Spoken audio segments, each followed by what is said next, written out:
Whenever we got into the station that morning, we knew like something was up. Like we knew something was kind of fishy about like the whole thing. And I think we kind of ended the show like, hey, see you guys next week. Yep. Hopefully. Yeah.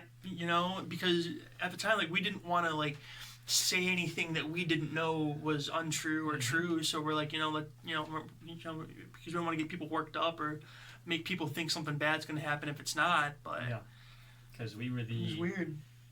4th or 5th to last show that officially aired on WCSB.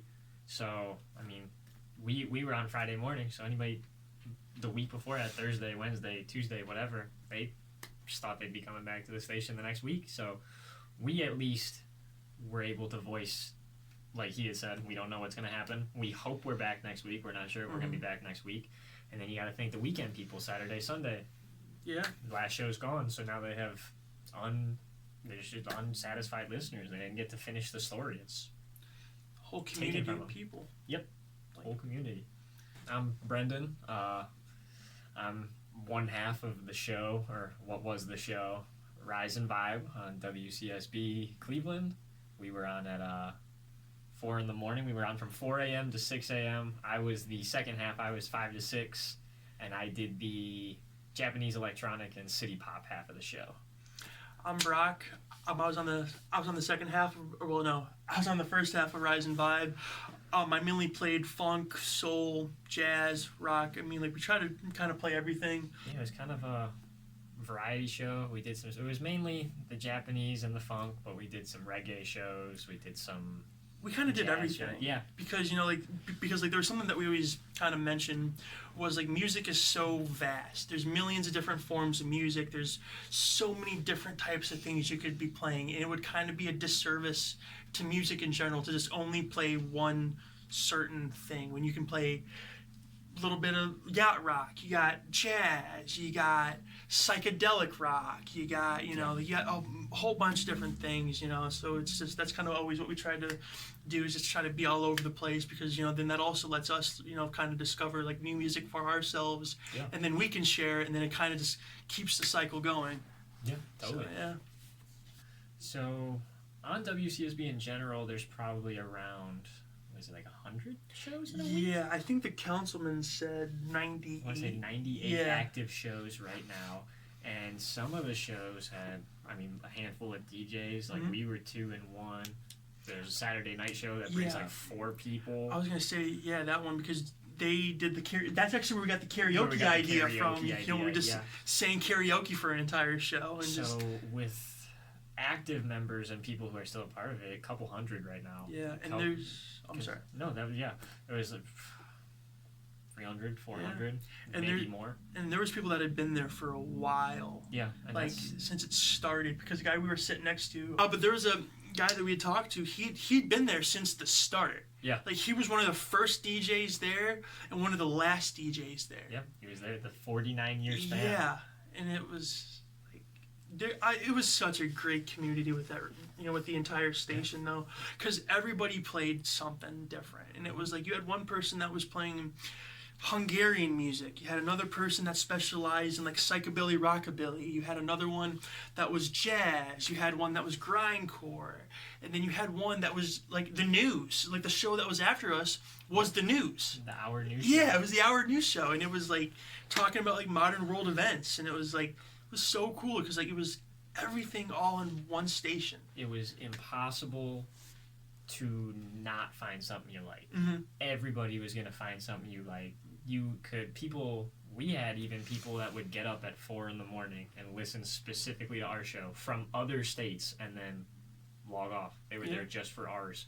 And you got to think that times 100, there's people that were into everything, and you could have found whatever. So it was just WCSB was just coming up on 50 years. The next year would have been the 50th anniversary, because it started in 1976. And the spring of 76, because there's a paper that was in the station spring that of said spring 76. of 76. And you could get it Rocky River, you could get it in Westlake, Strongsville, Akron, Parma, everywhere could get it. Cleveland was the prime location. You had all the suburbs around it. So... mean, it wasn't just like a Cleveland station. It was a full Northeast Ohio station. It had crazy routes everywhere. And then, not to mention, we had our website. So that's how we had listeners from Germany. We had a listener from Hungary. We had like a couple from Russia, Ukraine. Yep. It was like all over the place. And plus also you could go back into like the archives section of the website and you could listen to past shows from like the week before. So like there would be people like listening to your show that you didn't even realize were like listening to your show, because like they would just go back in the archives and check it out, and that was that. Because the one week we had because we could kind of tell locations and stuff like that.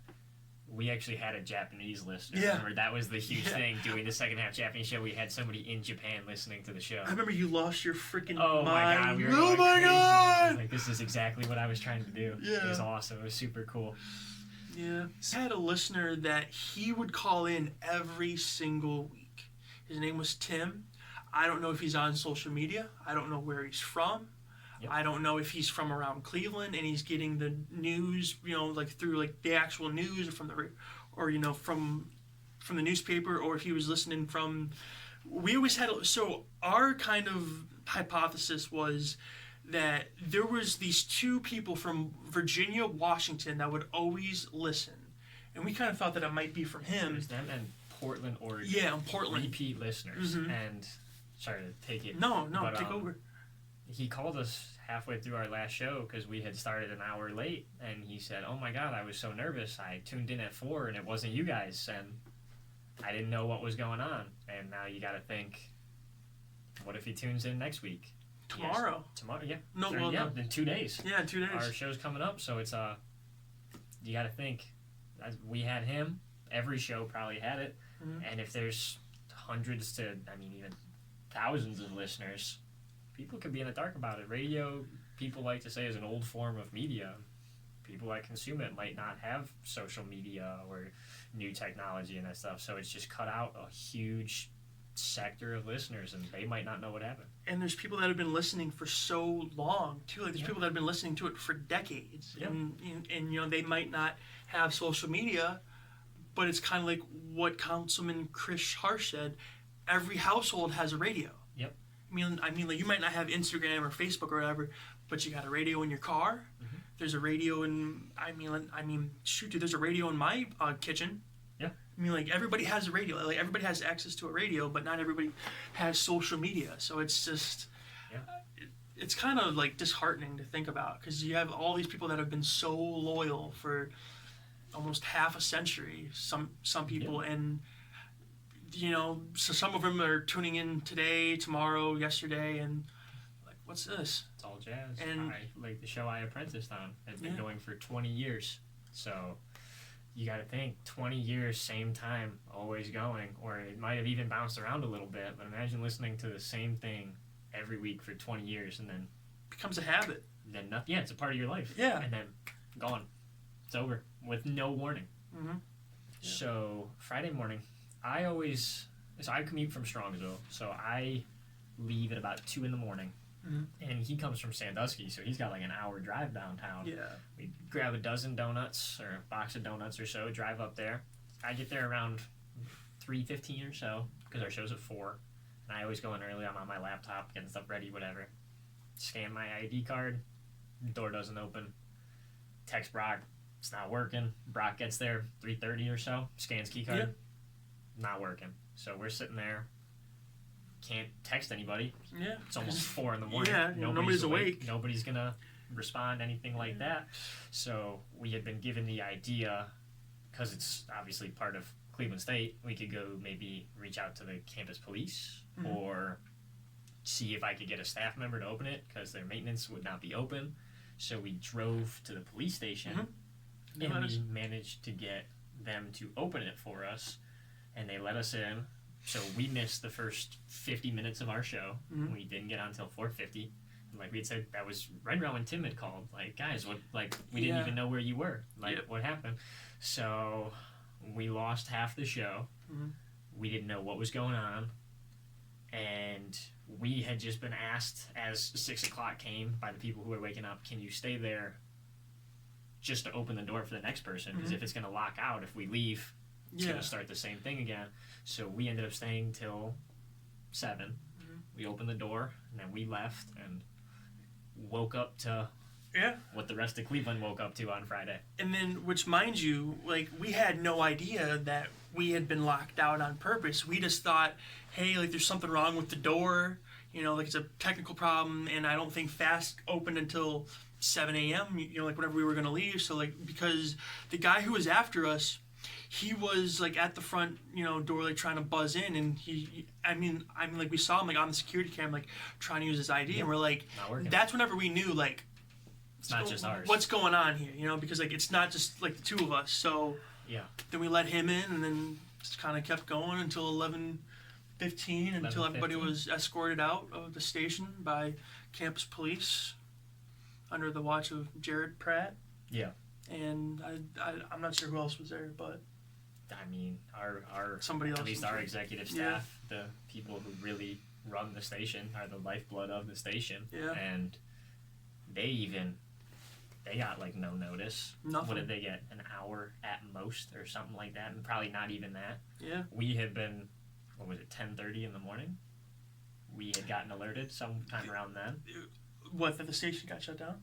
Yeah. The meeting, the Zoom meeting was at 11:15. It ended at 11:28.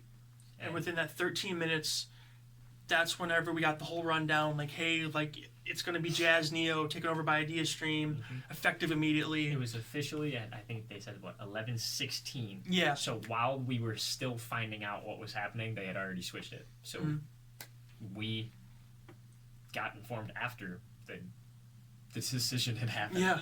We got told that's the second fact, even though, 49 years of running it, we got told after it had switched. Mm-hmm. So, I mean, as it was shown on the news, what was that, News Channel 5, the people they didn't get alerted that Cleveland State Police was coming. Mm-hmm. They just kind of thought, oh, it's going to get pulled off air, we're going to pull whatever. They got informed, hey, the police are coming, and they're going to ask you to leave. Yep. Like, we're not criminals. We're where we're supposed to be, doing the thing that we are volunteering and not being paid to do. We're there on our own dime, our own time, and own gas to get there. They got walked out. They got 15 or so minutes to take as much of 50 years of history as you could. 50 years of, I mean, like, there was stuff, like, there was literally papers that said, like, I hereby recognize, I think at the time it was WCSU, just when like it first happened, to becoming a radio station, like, in Rhodes Tower, 89.3 FM, and it was dated, like, 1976. Yeah, there was the newspaper clippings of when it first happened. Yeah, there was stuff like that. There was pictures from, there were pictures of past DJs that aren't around anymore. Like, they've passed on, and there's, people have their personal items in there, like, people... I mean, like, people have, like, mailboxes in the, like, in there, like, full of letters or, like, records that sometimes that they would get sent, and so much stuff in there, and it was like, can't even grab it, because, like, for me, like, if I would have had stuff in there, I live in Sandusky, so by the time I would have gotten 10 minutes down the road, I wouldn't have been able to go get my stuff. Yep. Which, thankfully, I took everything with me. I don't, I didn't have anything to leave there yet. Yeah. But thank God, because I'd still be looking for it, or still be waiting to get it back. Yep. And they were in the station, and I believe Jared Pratt, who we had talked about from the campus engagement office, was speaking zero to the students. Kind of like leaned up against the wall. Didn't say anything to any of them. Relaxed. And the only thing that he stated was, "You're trespassing." So we were trespassing in the station that is student run as students who were scheduled to be there. And students, past students, I mean, it was a community radio because we had alumni like Adam, that was who that was who Brendan trained under. He started his show whenever he was in college in, like, what, 2005? I think he just posted 2006. 2006, and he'd still been doing it and just kept it rolling. So, like, everybody there were, I think, years worth of people. Yeah. I mean, shoot, students, alumni. Yeah. We haven't heard anything from the school about it. I mean, I know Allison was talking about how like she has a coffee mug in there that she wants to get because like it's her like it's her favorite coffee mug. Yeah, they got some of little items that they could get in that 15 minutes. They grabbed some of the what they deemed important or what was important. Not to like demean that, but yeah. I mean, 15 minutes you can't clear an entire station. Yeah, there's gonna be stuff in there forever. They haven't been updated about anything. I mean, even with everything coming up, we were left in the dark. I mean, it's been very hush hush. I mean, like we'll tell you when we're ready to tell you, and then is that going to be too late to find out? Mm-hmm. We don't know. I mean, because like we don't know if we're gonna go in to get our stuff and like all those records and stuff are gonna be gone, or if it's just going to be sitting there, or I mean nobody knows. I mean we don't have a date for if anybody can go get their stuff anytime soon. Like there's no date that's been released or anything like that, so it's just I don't know. Yep, a huge hit to local culture. I don't even want to say it's a huge hit. It is a devastating loss for Cleveland and culture in Cleveland as a whole. As we had said, there's German, Arabic, Indian, African American specializing programs, all of these beautiful art forms and music and expression, and it's gone. Oh, what's the story that you told me about playing the Japanese city pop, about how like there was a lady that had moved in? She lived in like a predominantly like Japanese neighborhood. Yes.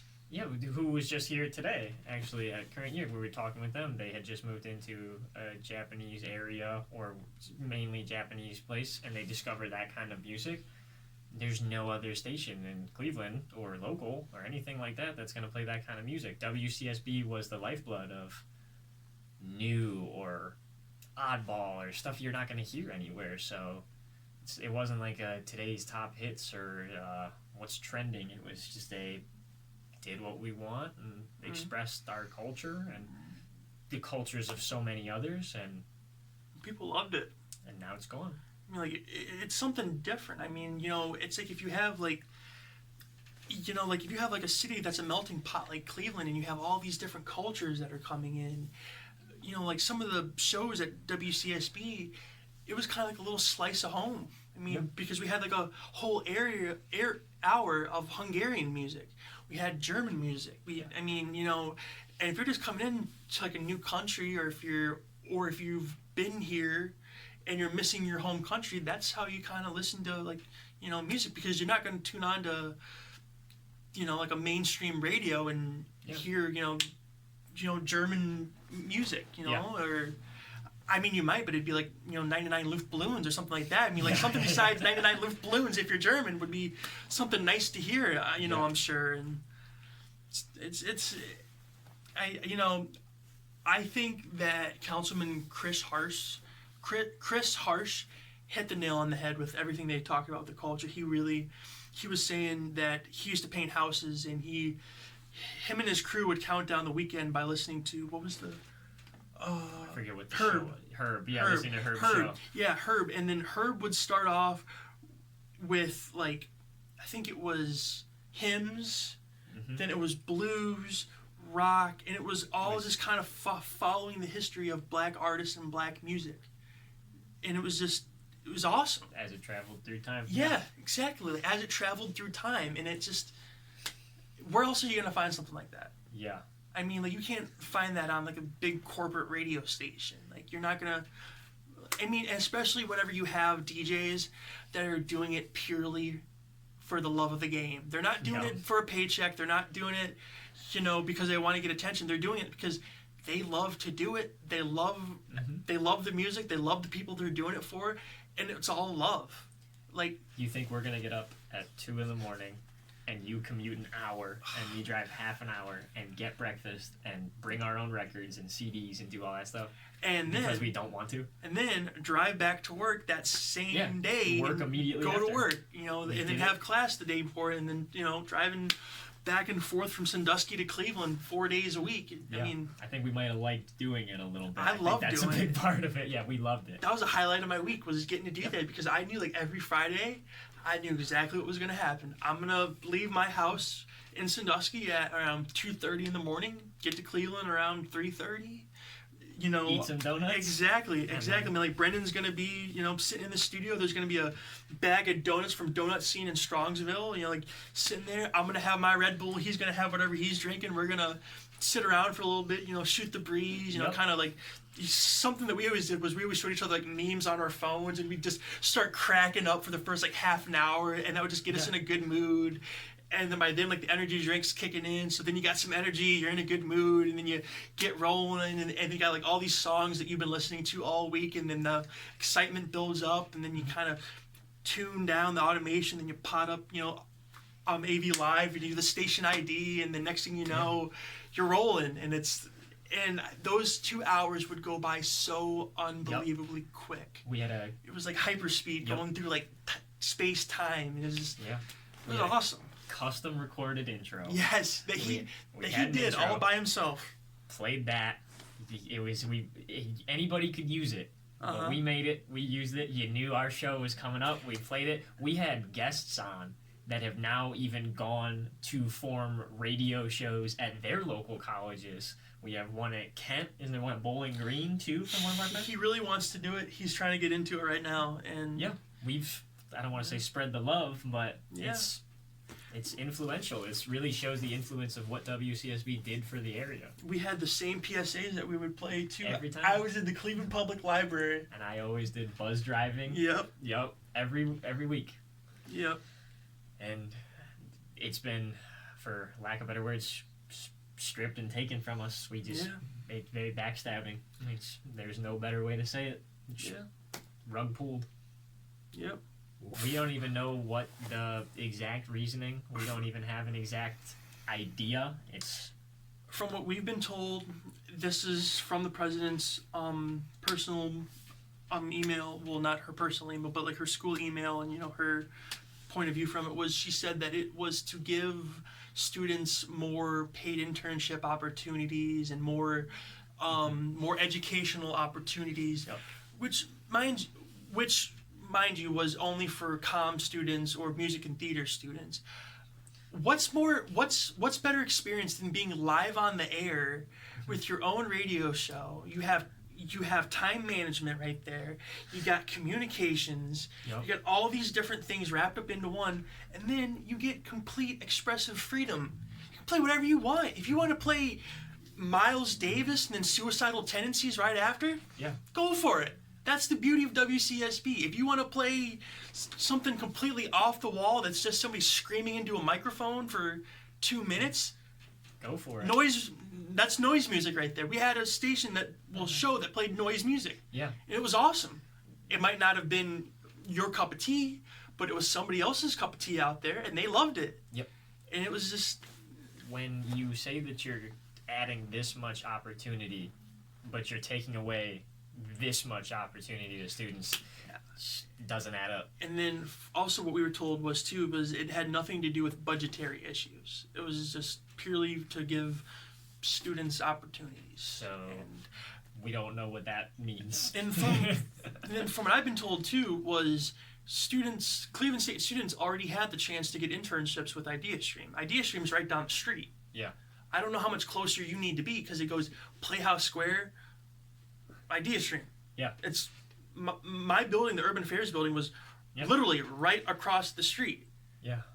So I don't know. And if there was possible internships beforehand, another thing they didn't tell us about. I didn't know about that.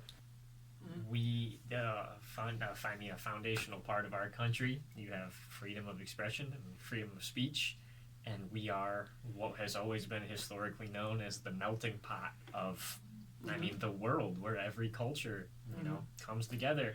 And we have not only been silenced, we have been taken away the ability to express ourselves, and it has only dampened and taken away that cultural melting pot that we love. And then also, might I add, I do believe that some station members, they have been offered a spot at Ideastream, which, you know, if they choose to accept it, I completely understand. You know, Absolutely. because kind of like we mentioned before, there's such a niche like audience for that, and you can't find that anywhere else. And if that's what's best, no, that is absolutely no disrespect whatsoever. Yep. It is like, I mean, honestly, I wouldn't blame them, because you're not going to find that anywhere else, and it's such an awesome thing, and it's, you know, it's.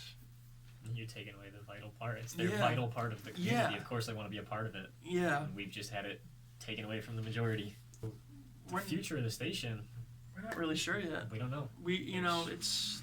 I think the thing is right now is everyone still kind of has their jaw dropped. We're still kind of like. So I'm not sure. I know for me and Brendan personally, we would like to do something with our own Instagram. We have an Instagram account from our show, so I think we plan on utilizing our Instagram a little bit more, maybe talking about like albums, or kind of trying to replicate what our show was, but just doing it over Instagram, or just still us getting together, you know, like just sharing our love of music, you know, like our love of just hanging out, you know, just talking about music, talking about stuff that interests us, and, you know, just kind of just trying to at least replicate the vibe that our show had. The amount of, beautiful conversations we've had with people just this weekend. We found there was such a hidden portion of fans that we had. Yeah. So many people have approached us now and been like, we loved your show, we watched the replay, we loved this. We had no clue. And to think that us, who was on at 4 a.m, had such this big audience we didn't know about. Imagine the primetime spots. Imagine these people. So we don't really know what's next. There's no way to tell right now what's next. But I know a lot of the DJs have their own personal Instagrams for their shows and social medias for their shows and stuff. And I guess kind of the best way to see what's going on is to reach out to them or look into them, and they'll probably end up like us saying something about it. It's kind of all we have. Support college radio. Don't let them do this to your college. You know, be a big part of the movement. If there's, like, we have protests, and we've had one, and there's probably more coming up. Let your voice be heard. Don't let them silence you, and be who you are. Express yourself. Just express yourself. Do what makes you happy. Like, if your thing that makes you happy is like, I love Japanese city pop, then you listen to the most Japanese city pop that you can find, and you be the best listener at it that you can, and just share the love. You know, like, as long as you're not hurting anybody, and you're trying to, you know, like, do a little good in the world, and you're just trying to live your life the best you can, do it. Who cares what people think? You know, like, if your thing is a little off the wall, but if you're not hurting anybody and you're having a good time and you're not, you know, being disrespectful to anybody, then go for it. Life's too short to care about what other people think of what you're into. Just be yourself. That was our thing about our show, is we did what we loved. We loved what we do. You know, were unapologetically us. We said some weird stuff. We talked about weird stuff. We played weird music. Something that I always said at the show was, we're like flies at a barbecue, uninvited and all over the place. Absolutely. That was the slang. And, you know, just be who you are. And if other people think it's not cool, well, they're not. It's cool to you. Keep it that way. It's like Joe Dirt said, life's a garden, dig it. Enough said.